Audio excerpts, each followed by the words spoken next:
All right, we're in Job 11. This is Zophar, the last of the three friends, in his speech. And then, of course, Job responds in one of his longer responses, chapters 12, 13, and 14.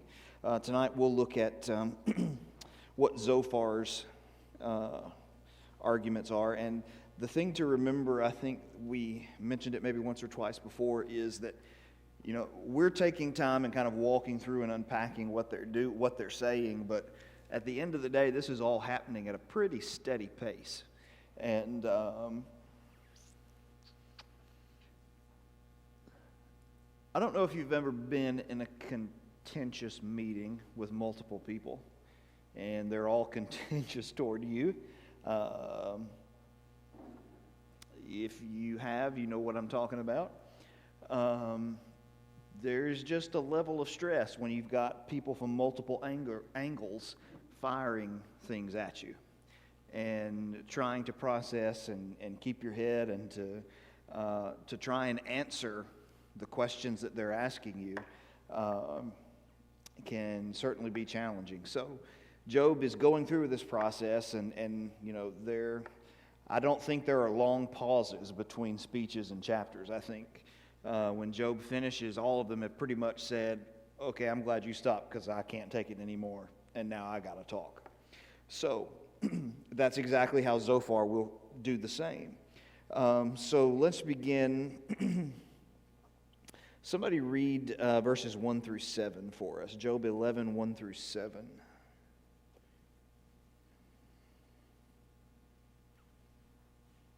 Then Zophar the Naamanite answered and said, Should not the multitude of words be answered, and should a man full of talk be vindicated? Should your empty talk make men hold their peace? And when you mock, should no one rebuke you? For you have said, My doctrine is pure, and I am clean in your eyes. But oh, that God would speak and open his lips against you, that he would show you the secrets of wisdom, for they would double your prudence. Know therefore that God exacts from you less than your iniquity deserves. Can you search out the deep things of God? Can you find out the limits of the Almighty? Okay. So he begins to speak and he says, should a multitude of words go unanswered and a man full of talk be judged right? So a multitude of words go unanswered. In essence, what he's saying is he's justifying his speech. I have to talk. You've said so much. Something has to be said to you. You can't just be allowed to say all of these things without someone correcting what it is that you're saying. Okay? You wouldn't want to leave the idea that should a man full of talk be judged right. So this goes back to the ancients and how they discussed these things. And in their discussions, basically, if you silenced the person you were discussing with, it was basically saying that you had won the argument. Okay? And so there are parts of rhetoric that are present here. And so, in essence, when Zophar says, should this go unanswered, what he's saying is, okay, you didn't convince me. Okay? There are still other things that you have not figured out, then he's going to try and correct those things. So, he feels the need to speak. And people say, well, how do you know when you should speak up and when you should be quiet? Well, honestly, I wish there were a hard and fast rule because that'd make things a whole lot easier, but there's not. As a matter of fact, the Proverbs even say that. He says, let's see, answer a fool according to his folly, lest he be wise in his own eyes. And then the next verse he says, do not answer a fool according to his folly, lest you be like him. So what's the answer? Depends. It depends. And I think the key is in the latter portion of each one when he says, answer a fool according to his folly, lest he be wise in his own eyes. In certain situations to help him and to kind of bring him back down to earth so that he can understand that maybe there are some things he's missing. And then on the other side, don't answer a fool according to his folly, lest you become like him. There comes a point And that's not always clear to see, but there becomes a point when arguing with the fool, you become one yourself. So, I think on this occasion, all the friends could have kept quiet and been safe. But anyway, that kind of gives you a little bit of context of rhetoric and knowing when to speak and when not to speak and some of those things. So he continues on in verse 3 and says, "Should your babble silence men? When you mock, shall no one shame you?" Okay, so you're just constantly pouring out these statements. And should they silence men? Should we be convinced by what you're saying? When you mock, shall no one shame you? That is, you're mocking God. That's the way he perceives what has happened. And so you should speak up. Or someone has to speak up to you. Verse 4, he says, "For you say, my doctrine is pure, and I am clean in God's eyes."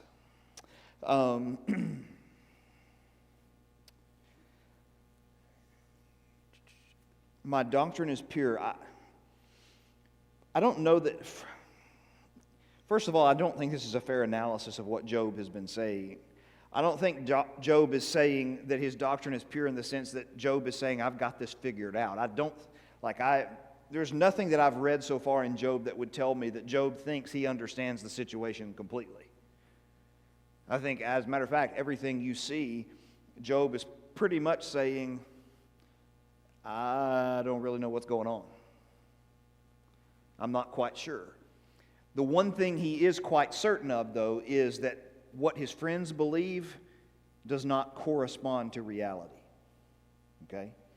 And so they're making the statement that says, "For my doctrine is pure, and I am clean in the eyes of God." Now, there's an interesting usage here with words. The idea behind cleanness here, the word that Job has used has been blameless. Not clean, but blameless. And there seems to be a nuance of difference between these two terms. In that Job, in saying, or Zophar is saying that Job is saying, he has not said it, that he is clean in this sense, this particular Hebrew word, that he hasn't done anything wrong, period. That has never been Job's claim. Job has always claimed that he is less than perfect. He simply has made the claim he has not done anything to warrant this type of judgment upon him. And so what we have then is a case of misrepresenting or overstating what we think a person is saying. This is an incredibly important point just in general about communication. And that is, I need to make sure I understand what is being said. Okay? That's why the old communication maxim is seek to understand and then to be understood. You got to understand what the other person is saying. Okay?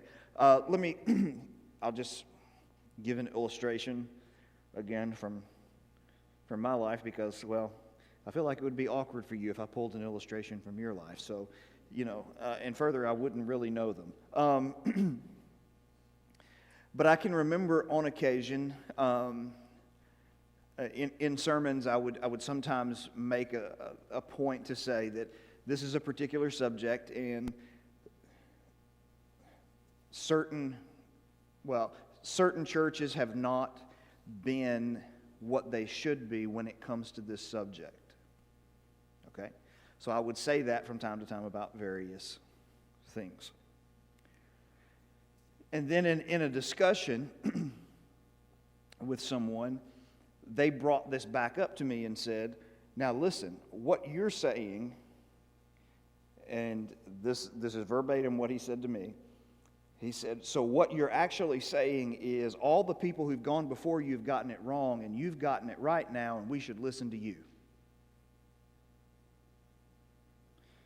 When he got done, I was looking around the room going, who in the world said that?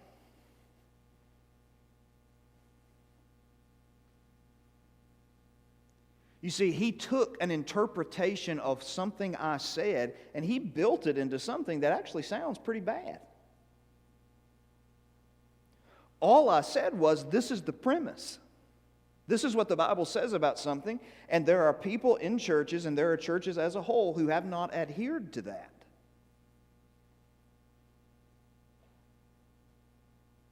I didn't say anything. This is what God said. You'd have to be blind to believe that everybody is doing that.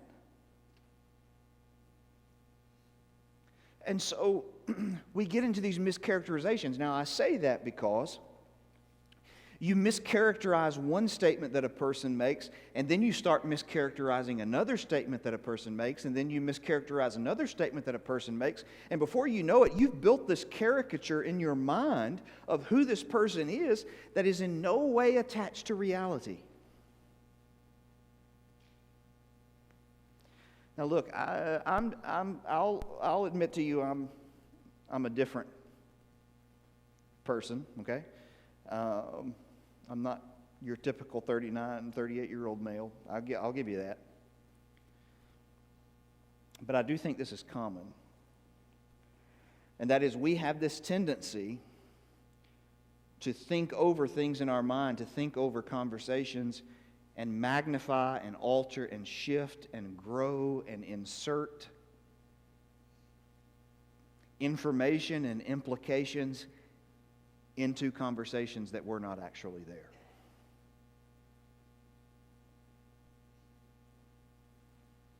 Matter of fact, I know that's true. I know it's true.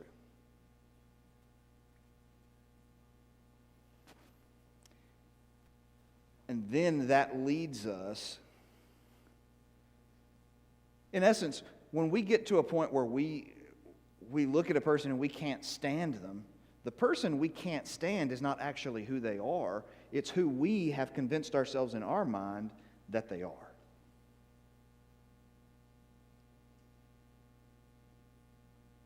That's the real hard part. So that's what you're seeing with the friends when they're bringing all these things to him. They have constructed this view of Job in their mind that is completely unrealistic. I go back to, we're talking about earlier taking rapid fire in a meeting. I remember that meeting quite well. It's an unforgettable meeting. And I do remember, after answering all the questions I could possibly answer, I remember looking at them and going, y'all are acting like you don't know who I am. Like you're acting like I'm some kind of a complete stranger, like you have no idea who I am. And you know, the more I've thought on that through the years, the more I've begun to realize that's exactly what it was. You listen to their questions, you listen to their accusations, their characterizations. That was just something they had built in their mind. That's not who I was. And you want to know how strongly they believed their vision that they had created in their minds? One of them looked at me in a meeting and said, "You believe this." I looked at him and said, "I do not believe that, nor have I ever believed that." And he said, "I don't believe you." Well, I'm going to be honest with you. At that point, my hands are tied. You got me. I just told you I don't believe it. But the caricature that you have created in your mind does believe it, and you can't bring yourself to accept that what you think is not accurate. And so, what they are doing, it has so many different layers of application in making sure that we understand what is being communicated. And so Zophar then moves and says, "But oh, that God would speak and open his lips to you. For then he would tell you the secrets of wisdom, for he is manifold or twofold or plural, as some translations would say, in understanding." That is, in essence, like two sides of a coin. And that many times we have one side of a story, okay? It's like the Proverbs, and I forget exactly which proverb says it, but and I'll give you a summation of what it says. The proverb says, "At first appearance, one man seems to be right, until another man comes along and examines him." He asks him the right questions, and more information of the story comes out. And oh, wait a minute now. The story, everything looks different now because we see a bigger picture. And what he's saying, Zophar is saying, is that, Job, you just don't understand. Now, to a degree, Job doesn't understand. And what he's saying is, I wish God would open his mouth and speak and show you what you don't understand. You don't see the full story. Now, the problem with Zophar is he believes he sees the full story. But he's just as clueless as Job is.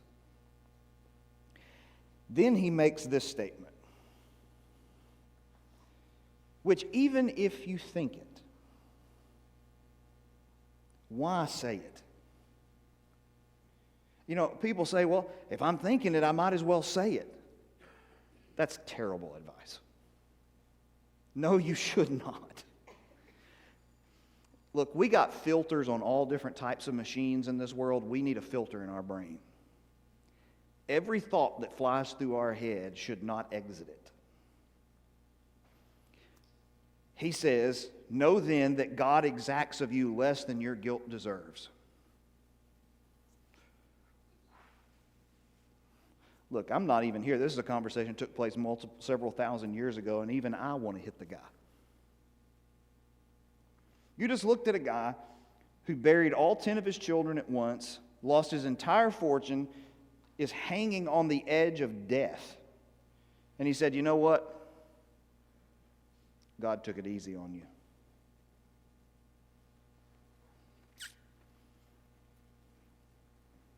That's just bad. So, you deserved worse. That's Zophar's statement. And so then he begins to try and justify it. Can you find out the deep things of God? Can you find out the limit of the Almighty? It is higher than the heaven. What can you do? And deeper than Sheol, the grave. What can you know? That is trying to fully comprehend God, talking about height and depth. And then in verse 9, its measure is longer than the earth, so length. And then it's broader than the sea in breadth. Okay, so height and depth and length and breadth.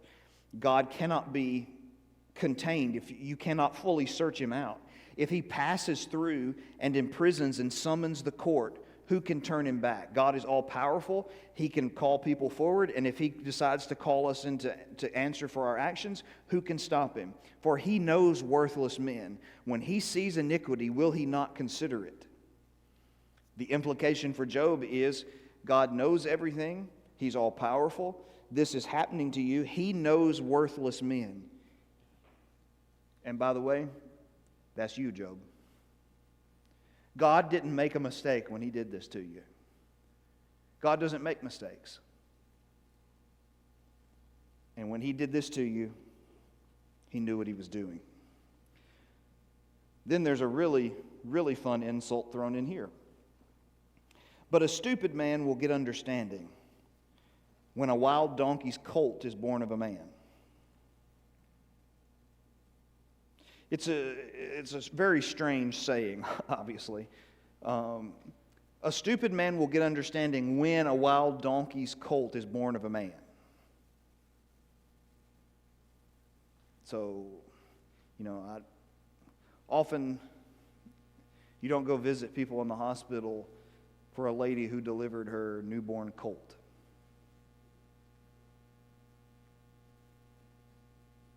What are the odds of a woman ever delivering a colt? Okay, that's the odds of a stupid man ever gaining understanding. That's what he's saying.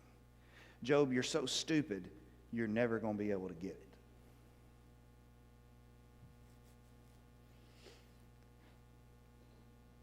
I mean, I commend Job. I'd have had to tell him his dog was ugly or something. Like, I wouldn't let him stop. Like, I just had to stop him. I couldn't let him go. Like, so completely overboard and so completely out of line. We will pause right there.